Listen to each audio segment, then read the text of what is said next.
What is going on, my beautiful people? Welcome to yet again another episode of the Pivot Mindset Podcast. My name is Justin. I am your host, and I am excited that you are joining me on another episode. This podcast is all about making life's pivots. We look to help you with mindset and to help you make the pivots, the adjustments in life so that you can create the kind of life that you want. I believe to create the kind of life that we want, we have to be willing to make the shifts, make the adjustments to make the pivots in life that's necessary. So I want to jump right in. Let's get into this. So the episode topic for today is I want to talk about how to eliminate burnout. Burnout is something that I've have happened to me more than one time, and it's something that I believe is so prevalent in our culture. You know, studies show that we are in the middle, really, of burnout culture. I believe we are in a hustle, grind, team, no sleep culture, and that culture substantiates burnout. You know, like don't get caught up in what people say on the news and what people say in the media and what you see on social media about like not sleeping and not getting rest and just this hustle and grind culture. It's just so prevalent. You see it everywhere, and someone's always talking about how they're grinding, how they're putting in work, how they're doing this, how they're doing that. And I want to talk about that today. I want to dive deep into that topic because I believe there's a much better way to accomplish the goals and dreams that you have in life, and it does not require you to burn out. Burnout is not a part of the recipe. Burnout is not a part of the journey to being successful. I believe success is, in essence, getting what you want and being whole when you do it. It's about creating a life that you want and being whole and being complete on your path and on your way there. What good does it make for you to create and work hard and have all the money, have all the cars, have all the possessions, have all the things that you want, and lose everything that you worked hard to get? Lose your health, lose the people that you love around you, lose your family, lose your identity, right? Like what sense does hustling and grinding make if you're not actually like doing it with the right and proper intention? And so today I want to dive deep into that. And so my disclaimer here is that I'm all about working hard. I'm all about putting in the work necessary to create the kind of life that you want and what you want in your world. I'm all about that. I'm actually the person, I would say I'm more so on that side of the coin. I'm more so on the working extremely hard, putting in the time, dedicating yourself to the one thing, putting in your 10,000 hours to accomplish the life that you want, and knowing that it costs what it costs. Like it just takes what it takes. And so I'm all about that. But I believe that there's a thin line between putting in the work necessary to accomplish the kind of life that you want and pushing yourself beyond your limits to the point that you burn out and begin to self-sabotage and destroy everything that you work hard to build. And so I want to make sure that you don't destroy everything that you worked hard to build, because what typically happens, what we see often, is people on the surface live phenomenal lives, but they're messed up at their souls. They're messed up at the core level. And so burnout can show up in many areas of our lives. And if we're not careful, we will not recognize it. And the truth is, nobody is exempt from burnout. You can experience burnout at your job. You can experience burnout as an entrepreneur. You can experience burnout as a stay-at-home mom. Lord knows, stay-at-home moms, if there's any listening, that you can experience burnout. You can experience burnout as a college student. It doesn't matter the title. You can experience burnout, and no one is exempt from it. And I believe burnout can happen so subtle, and you can be experiencing signs of burnout and not even sure that that's actually what you're going through, and you call it something else. But really, you're experiencing aspects of burning out. So let's dive into four ways that burnout exists, or actually we'll do three. So burnout can look like isolation, and this is one that I believe I deal with the most. And burnout can cause you to isolate yourself. You may feel so exhausted that you stop communicating with people you love most, like your close friends, your family, and you stop being social, right? You may stop going to events. You may stop going out as much as you used to. You may stop texting or communicating or having phone calls. And it's this desire that you begin to isolate yourself because you are so exhausted and you're so overwhelmed that it's like having a backed up drain, right? It's like it's so overwhelmed that it can't take anymore. And so you begin to isolate yourself because you're at your capacity, you're at your limits.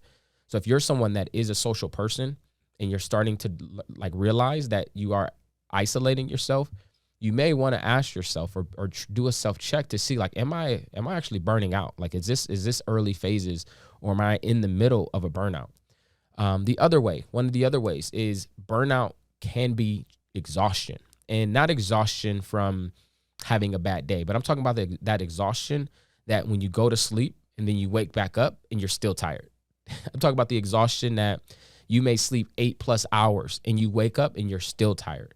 That exhaustion that it's like you feel like you're in a rat race and you feel like you're running and running and running and not getting anywhere. Exhaustion can be a significant sign of burnout because, and here's the thing, like there is no reward for exhaustion. I believe a part of our burnout culture and what we're experiencing right now is there's a lot of people who celebrate grinding and hustle, right? Again, which I celebrate, but the truth is there is no reward for exhaustion. Nothing good ever came from an exhausted person. And people do not fall for the trap that you are not putting in the right amount of work unless you're exhausted. That is the trap. One of the things that hustle and grind culture has created in people is a lack of efficiency. There is a cool word called efficiency. And when you operate with efficiency, that means you could do a lot more with less time. And that's where I want to make sure that you're getting to is if you are exhausted and if you are experiencing exhaustion, that there is a way that you can actually just be more effective with the work that you're doing and how to still create what you want and not putting in the same amount of time. There are some productivity hacks that can come with that. There's some mindset stuff that you can do to talk about that. And I've talked about this on previous episodes and we'll continue to talk about this on the podcast. But I just wanted to encapsulate exhaustion is one of the other ways that you can, start to identify if you're in the process of burning out. And then one of the big ones, and I believe this is one that I also experience as well, is that, and it's interesting because I was doing research on this episode. I'm like, man, am I currently burning out? Because I have a lot of these things, and what we don't want to do, right, is just go through the motions. And then for me, especially, I think this is probably a man thing. Men can often like we don't like to get help. We've been taught to just suffer through things and not get the support that we actually need to process through what we're going through. But burnout can be sickness. That's the third thing. Burnout can look like sickness, right? So do you suffer from like headaches, migraines, frequent colds? Like, are you somebody that you get a cold like very often?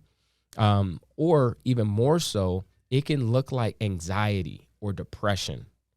Burnout can look like, or it can result in anxiety and depression. This is a huge one. I know there's been times and seasons of my life where anxiety in me has significantly increased. And I believe the burnout was from pressure to perform or pressure to do well in moments that I was not. And so you spin the tires, work hard, and then you experience this exhaustion. You experience, the eventual getting to levels of anxiety or depression. And so I want to really highlight this because I want to make sure that as you are creating the kind of life that you want and building a successful life, and that as you're making pivots, that this is one of the things that you're careful and mindful of, that you make this kind of pivot. Because no one is going to be there when you create everything that you've wanted to create, but you used the burnout and exhaustion method. There is a much better method to create the kind of life that you want, and it does not require you to deplete yourself in such a point that you become exhausted. So how do we make the pivot? How do we make the adjustment? How do we make the shift to get aligned to the right way to still accomplish without experiencing the burnout? So I want to give you some tips that I have deployed in my life to be more mindful and to be more proactive about burnout and not actually burning out. So one of the things that is super important to me And I have noticed dramatic differences when I do it versus when I don't do it. Is that's simply working out. Now, working out is super important, and it doesn't matter if you're trying to get a six pack or trying to get big biceps or trying to, like get the biggest butt in the world for the ladies out there, right? Like none of that matters when it comes to what I'm refraining to when I'm saying working out. But when you work out, I think it's most important to start somewhere, right? Because physical health is mental health, and your body is really designed to move. Like we weren't created to live behind a computer desk all day long. Like we weren't created to just sit in a car or sit in a truck and drive for a living. A lot of our day jobs and a lot of the things that we do for careers and for livelihood, it puts us in positions where we're not as active and we're not as mobile and moving as much as we should. And so when you work out, it provides you the thing that's necessary for you to actually have the right mental capacity to take the next steps. When you work out, you provide a low dose jolt to the brain in its reward centers and the system of the brain that helps you anticipate pleasure. It helps you feel motivated. It helps you maintain hope. I don't know about you, but if I'm ever in a rut and I go to the gym and work out, I am typically leaving the gym with much more confidence, so much more clarity. I feel so empowered when I leave the gym, especially when I get a good sweat, like when I get a good exercise in. For me, the harder that I work out and the more energy I exert in the workout, the better clarity I get with my mind and with my mental. It just is like it clears up everything. And I believe God created the body to do that, the body to have its own healing mechanisms. And when you're fogged, that's not the adequate way to make decisions or to process through life. And so your body has this way of when you exert effort and motion that it begins to unfog your brain and give you clarity. And so over time, right, like regular exercise, it remodels the reward system and it leads to higher circulating levels of dopamine and more available dopamine receptors. So there's biological truth to working out outside of just like going for the physical attributes of working out. I believe what's more important is what working out can do for your mind, right? Because if you change your mind, you change your life. So that's number one, is ways that you can get over or reduce your possibility of burnout is to start working out consistently. The other way is, I would say, is surrender to the process. The second way that you can get over and reduce the propensity to burnout is surrender to the process. Know that if you are doing what God has called you to do, that He will also empower you and be a part of that process of attracting what you need. One of the biggest challenges with surrendering is ego and control. I know this is like I'm talking to myself when I say this. One of the biggest challenges to surrendering to the process is often your ego and your desire to control a scenario or your desire to control your life or the outcomes. They get in the way and they overstep and they really prioritize themselves and they overwhelm you. And so if you're not careful, your ego and control can literally drive you into the ground. And it can literally put you in a position where you force burnout because you're not surrendered to the process. Life, right, is not going to be just exactly the way that we scripted it up. I know it would be lovely. It would be an amazing experience if what we dreamed of would just happen in a snap of a finger, or the minute that we got a breakthrough on something that it would happen, or the minute that we graduated college, or the minute that we made our first 100,000 or our first $1 million or whatever, that life would get better. But that's not always the case. Life is very nuanced and it has many different angles. And, just because you get married doesn't mean life is going to get better. Just because you have a child doesn't mean life is going to get better. Just because you move to a new location does not mean life will get better.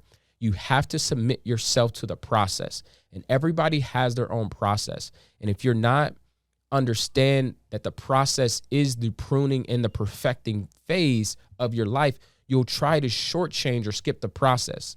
But what happens when you skip the process? We all know what happens when you skip the process. Like when you skip the process, you don't actually build something of substance. And when you skip the process, you create something that's not like legit. You build something on a rocky and flexible foundation. And I want you to be building a life on a firm foundation, a foundation that's planted, a foundation that cannot be withered or that cannot move, a foundation that will stand the test of times and will stand the storms of life.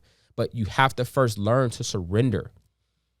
And it's important that if you do these three things, if these three things are happening, you're going to get exactly what you want out of life.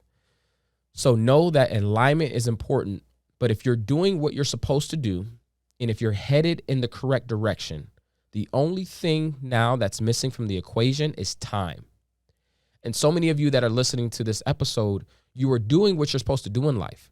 You're headed in the right direction, but time is the only element that is stopping you and is frustrating you. But I want you to say, you know what, after listening to this episode, I'm going to surrender myself to the process, and I'm going to surrender myself to the time that it takes to be successful. Because one of the most naive and one of the most immature things that we can do is underestimate the time it truly takes to be successful. We talked about in the last podcast that there's the whole theory around what it takes to really become extremely proficient in something, and that is putting in 10,000 hours. To put 10,000 hours into something, if you're doing an 8-hour workday, that's 3.5 years. 3.5 years of working 8 hours a day, 7 days a week. At that point, you've put in 10,000 hours. So some of us want to see the 10,000 hour result when we're at hour 12. We're at hour 1,000. But I want to tell you, as long as you are headed in the right direction, and as long as you have clarity on what you're supposed to be doing, you're doing the right thing. Only thing that matters now is the time, and to invest the time. What's the rush? Why do you have to get there so fast? Why do you have to get there now? Because the truth is, life to some is short. But I'll tell you, life is also long at the same time. Go ahead and be the millionaire at 30. Because now you got to figure out 60 years, right, on how you're going to be able to manage that. And I'm not saying you shouldn't be a millionaire at 30, but what I'm saying is that when I talk to successful leaders, when I talk to people that are like, I would consider very, that have a high capacity and ability to lead people, one of the things that I hear often from them is that they would have, if they could, they would have slowed themselves down, and to know that success didn't have to happen now, and that they didn't have to lead now, and they didn't have to be number one now. But there's some success and there's privilege in being number 2 or number 3. And so I'm gonna let that sit with you and get some clarity there. And so here's the last one. The last one is simplify. Simplify. The third thing that you can do, the third piece of advice that I'll give you to reduce or eliminate and get burnout out of your life is to simplify your life. You are probably trying to juggle too many plates at once. You're probably trying to juggle too many balls, spin too many plates at once. And you can truly benefit from simplifying your life. One of the things that I've also realized in my life is when I am doing so many things at once, it means for me that I have a lack of trust and a lack of confidence in the things that I'm doing. So then I begin to do as many things so I can diversify my risk across multiple things. But what you end up doing is you begin to spread yourself way too thin. And instead of diversifying your risk, you actually increase your risk of failure. So what would happen if you stopped doing so many things? What would happen if in this season of your life that you decided to dedicate all of who you were with one thing, and all the other things would happen, but they just couldn't happen now? All the things are going to happen eventually, but they may not happen as fast as you anticipated them to. What if you adjusted your timeline? What if you said, you know what I want to do in 5, let me actually push it out to 10. And I'm not saying that gives you time or that makes you slow down, but I will say is that simplicity is actually speed. Simplicity is speed. When something is simple, it is super fast. When something is complex, it's not that fast. For an example, if you've ever looked at like NASCAR, like the NASCARs, those cars, they are very complex with the technology, and with the a lot of the sensors and things like that they have for detection and to make sure stuff isn't overheating and all that kind of stuff. But they're actually pretty simple builds. Like they're not as complex as, some of the Teslas that we drive, right? It's so the things that go the fastest are actually very simple. And a part of the rules that the sport has is you have to operate within certain confines. Like you can't just create any old car that you want. Like you have to operate in similar standards. And so some of you would have to simplify. And if you can simplify your life, I promise you that you will go much faster and much further. And not because you did anything at a higher pace, but because you simplified it. All right. And so I'll close with this is that to go as far as you want to go, it does not mean you have to go fast. To go far does not mean you go fast. To go far, it means that you go far. What am I saying? To go far in life, it means that you just go far. And what does it take for you to go far in life?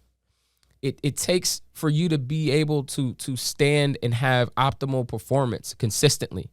It takes for you to operate at your best levels all the time and not go down and not fall victim from what burnout can produce in us, right? And so I need you to be set up for the long haul and to go the distance, not to run out of the gate and die at mile 1.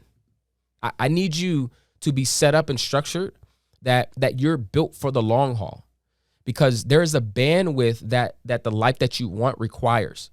And if you're not prepared for that bandwidth, if you're not prepared for that investment of time and do the work to get clear on what it is you're supposed to do and simplify, you could find yourself burning out way too easy. I learned a lot of this when I ran a marathon for the first time and the last time, because I won't ever run a marathon again. All right. Like I'm not running a marathon again. Famous last words, right? But the thing that I learned about the marathon is the people that were in the front of the marathon, it was an all-out sprint for them the entire way. For them to run and break the records, it did not look like they were pacing themselves. It was a full-out sprint the entire way. But for the people like me who was just trying to cross the finish line, I was very much trying to make sure that I was conserving my energy, because in order to get to the destination, I knew that I only had so much in the tank. I knew that when I hit that goal line, when I hit that start line, that my tank was only so full. And just like going up into the air when you're in a helicopter or in an airplane, you burn the most fuel getting up to speed. And you burn the most fuel when you're trying to go up and down and you're trying to balance. But when you can find an even pace and you can find that stride and you can find that even keel, you begin to just go on autopilot, right? You begin to just flow, and you get in this flow state, and you get in this state where you're not able to accomplish way more than you could have. And so I want to help all of you get in the flow state. I want to help you all get in a state of being that you can do and go much further without burning yourself out and without destroying the things and the people that are around you, okay? And so in this episode, please, please, please make sure you do me a favor and don't burn out, all right? Do me a favor and do not burn out. This world needs you. This world needs you to be at your optimal performance. We need the best of you, not the least of you. We need you to be at 100 and not giving the world just whatever you have left, all right? Your tank needs to be full. Be careful. I wish you the best. Let's continue to be the best version of ourselves. Remember, life is all about the pivot, and those who decide to make the pivot decide to become successful.